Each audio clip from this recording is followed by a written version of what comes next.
తెలంగాణలో త్వరలో జరగబోయే మున్సిపల్ ఎన్నికల్లో విజయం సాధించడమే లక్ష్యంగా కాంగ్రెస్ పార్టీ కీలక సమావేశాలను నిర్వహిస్తుంది. అందులో భాగంగానే టీపీసీసీ విస్తృత స్థాయి కార్యవర్గ సమావేశాన్ని గాంధీభవన్లో నిర్వహిస్తోంది.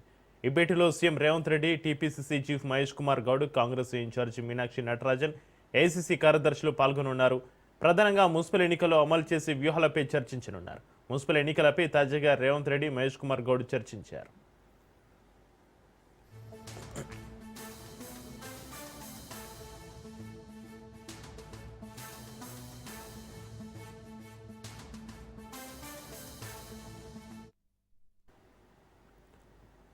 తెలంగాణలో త్వరలో జరగబోయే మున్సిపల్ ఎన్నికల్లో విజయం సాధించే లక్ష్యంగా కాంగ్రెస్ పార్టీ కీలక సమావేశాలు నిర్వహిస్తుంది. అందులో భాగంగానే టీపీసీసీ విస్తృత స్థాయి కార్యవర్గ సమావేశాన్ని గాంధీభవన్లో నిర్వహిస్తుంది.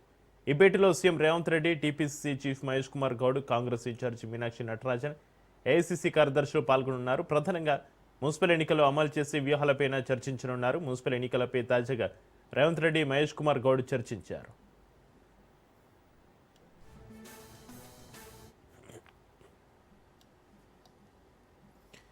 టీపీసీసీ విస్తృత స్థాయి కార్యవర్గ సమావేశం మున్సిపల్ ఎన్నికల్లో అమలు చేసే వ్యూహాలపై చర్చకు సంబంధించి మరింత సమాచారాన్ని మా ప్రతినిధి Rajireddy, bureau chief Rajireddy phone line అందిస్తారు. రాజిరెడ్డి, మరి కాసేపట్లో పిసిసి అధ్యక్షుడు మహేష్ కుమార్ గౌడ్ అధ్యక్షతన టీపీసీసీ విస్తృత స్థాయి సమావేశం ఉంది.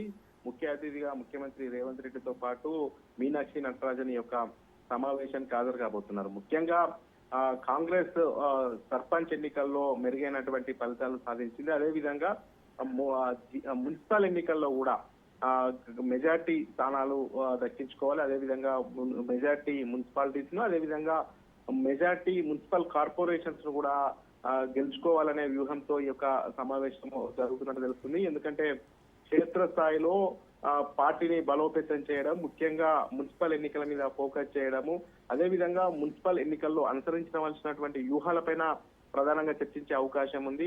అయితే మున్సిపల్ ఎన్నికల్లో ప్రతి డివిజన్ లో కూడా ఆరుగురు పేర్లను సూచించాలి. ఆ ఆరుగురు పేర్ల పైన సర్వే నిర్వహించాలి. ఆ సర్వేలో ఎవరికి మెరుగ్గా ఉంటే వారికి టికెట్ ఇవ్వాలి. మిగతా 5 కూడా ఈ టికెట్ వచ్చిన వారికి గెలుపుకు సహకరించే విధంగా చూడాలి అనేది కూడా ఈ యొక్క సమావేశంలో నిర్ణయం తీసుకోనున్నారు. ముఖ్యంగా కాంగ్రెస్ లో సర్పంచ్ ఎన్నికల్లో అనుకున్న ఫలితాల కన్నా తక్కువ వచ్చాయి. దాదాపు 65% సర్పంచ్లు మాత్రమే గెలిచారు. అయితే దీనికి ప్రధాన కారణం రెబల్స్ బెడద.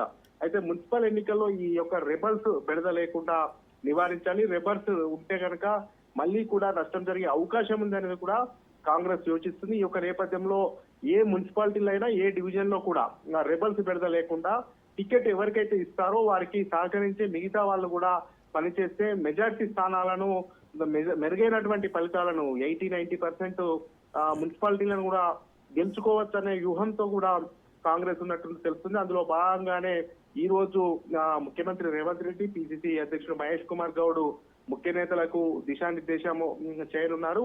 అదేవిధంగా ఉపాధి హామీ పథకంని పేరు మార్చడము, ఆ పేరు మార్చి వేరే పేరు పెట్టడము, దీన్ని నిరసిస్తుంది కాంగ్రెస్ మొదటి నుంచి. అందులో భాగంగా దేశవ్యాప్తంగా ఏఐసిసి కూడా ఆందోళన కార్యక్రమాలు నిర్వహించాలని ఇప్పటికే పిలుపునిచ్చింది. అందులో భాగంగా తెలంగాణలో కూడా ఉపాధి హామీ పథకం పేరు మార్చడం పట్ల పెద్ద ఎత్తున నిరసన కార్యక్రమాలు చేయాలనేది కూడా ఈ యొక్క సమావేశంలో చర్చించినట్టు తెలుస్తుంది.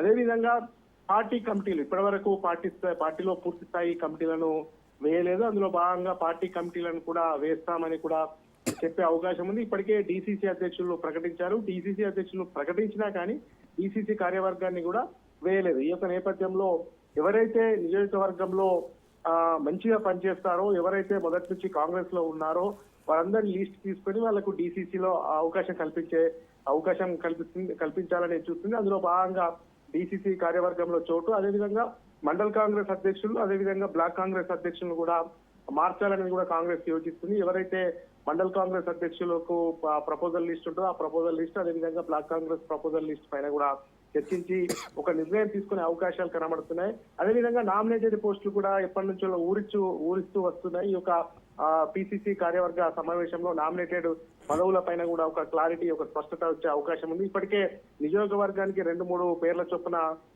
డైరెక్టర్లకు, అదేవిధంగా 1-2 పేర్ల చొప్పున చైర్మన్లకు పేర్లను కూడా రాష్ట్ర పార్టీకి పంపించారు. ఈ యొక్క నేపథ్యంలో ఎవరెవరికి ఇస్తే బాగుంటుంది, ఎప్పటిలోగా ఈ యొక్క నామినేటెడ్ పోస్టులను కూడా భర్తీ చేయబోతున్నామో ఈ యొక్క టీపీసీసీ కార్యవర్గ సమావేశంలో ఒక క్లారిటీ వచ్చే అవకాశాలు అయితే కనబడతా ఉన్నాయి. Chakri. Right, thank you Rajireddy.